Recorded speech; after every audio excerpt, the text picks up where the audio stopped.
नमस्कार दोस्तों, JP stenography YouTube channel पर आपका स्वागत है। ये डिक्टेशन 80 शब्द प्रति मिनट का होगा, जो कि 5 मिनट तक बोला जाएगा। 10 सेकंड बाद स्टार्ट किया जाएगा। दोस्तों, अगर आप चैनल पर पहली बार आए हैं तो चैनल को सब्सक्राइब जरूर करें, ताकि आपको नए नए डिक्टेशन की नोटिफिकेशन मिलती रहे। स्टार्ट। दिल्ली नगर निगम चुनाव के बाद एक बार फिर यह साफ हुआ है कि राजनीति में अपराधीकरण खत्म करने को लेकर कोई भी राजनीतिक पार्टी गंभीर नहीं है। सार्वजनिक रूप से वे और उनके नेता चाहे कितने भी दावे करें कि वे राजनीति को स्वच्छ बनाने के लिए काम करेंगे, लेकिन मौका मिलते ही वे भी इस बात का ख्याल रखना जरूरी नहीं समझते कि अपराध के आरोपी या आपराधिक पृष्ठभूमि वाले किसी व्यक्ति को उम्मीदवार बनाने से कौन सी परंपरा मजबूत होगी।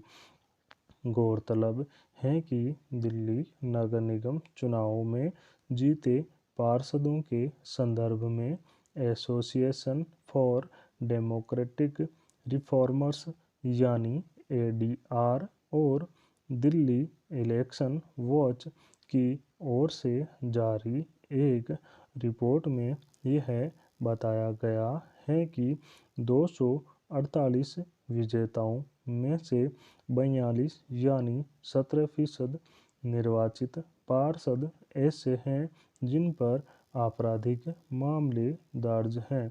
इसके अलावा 19 पार्षद गंभीर आपराधिक मामलों के आरोपी हैं।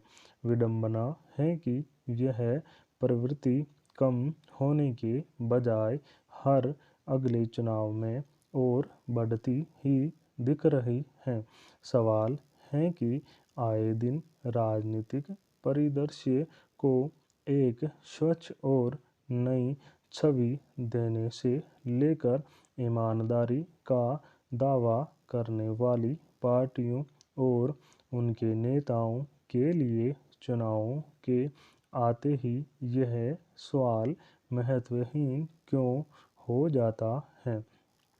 देश के कुछ अन्य राज्यों में जब स्थानीय स्तर पर राजनीति में अपराधियों के दखल को लेकर चिंता जताई जाती है, तो उम्मीद बंधती है कि कम से कम राजधानी दिल्ली में नई शुरुआत होगी। लेकिन पिछले कई सालों से होने वाले चुनावों में यह देखा गया है कि यहाँ भी वही प्रवृत्ति हावी होती जा रही है।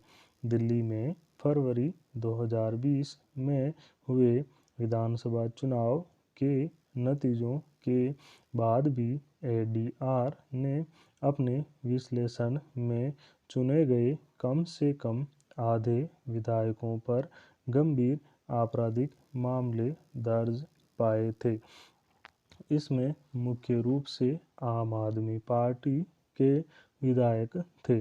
अब दिल्ली नगर निगम के चुनावों में किसी भी पार्टी ने उम्मीदवार बनाने के लिए स्वच्छ छवि के व्यक्ति को तरजीह देने की जरूरत नहीं समझी।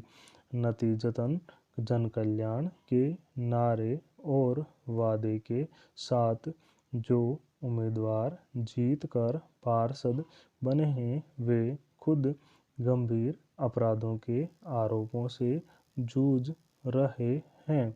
दरअसल जब भी राजनीति के अपराधीकरण का मुद्दा बहस का केंद्र बनता है, तो अमूमन सभी दलों की ओर से बढ़ चढ़कर इसके खिलाफ अभियान चलाने और इसे खत्म करने के दावे किए जाते हैं।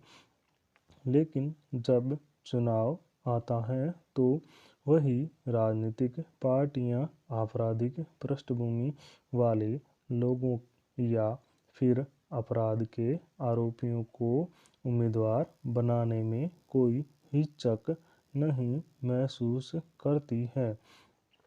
अफसोसजनक यह है कि इसमें वैसी पार्टियां भी शामिल हैं जिनका राजनीति में उद्देश्य ही स्टॉप। दोस्तों, इस डिक्टेशन का PDF लिंक डिस्क्रिप्शन में मौजूद है, आप वहां से जाकर डाउनलोड कर सकते हैं। Thank you.